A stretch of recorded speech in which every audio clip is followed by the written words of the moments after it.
Trulili ba, Catherine Bernardo at Mayor Mark Alcala nagli-live-in na?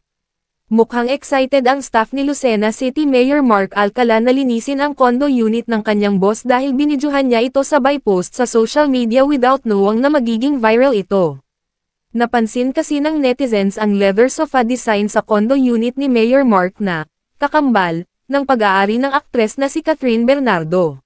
Naresibuhan yung staff niya. Ito ba yung tungkol dun sa picture? Na nililinis daw niya yung unit ni Mayor. Tapos na-compare na yung sofa, parang pareho nung sofa na nasa post ni Catherine Bernardo sa unit niya. Oh my God. Totoo ba? Ayan o, di ba parang pareho yung sofa? Oo nga. So ano ibig mo sabihin, Mama Lo, ay nag-live-in na sila ni Mayor? Hoy, huwag ka naman padalos-dalos dyan, Diyos. Kaya ako tinatanong ko, kayo yung padalos-dalos eh. Kaya nga, so anong ibig mo sabihin, Mama Lo? Ako ba yung staff na nag-post ng picture? Ba't ako yung tinatanong mo?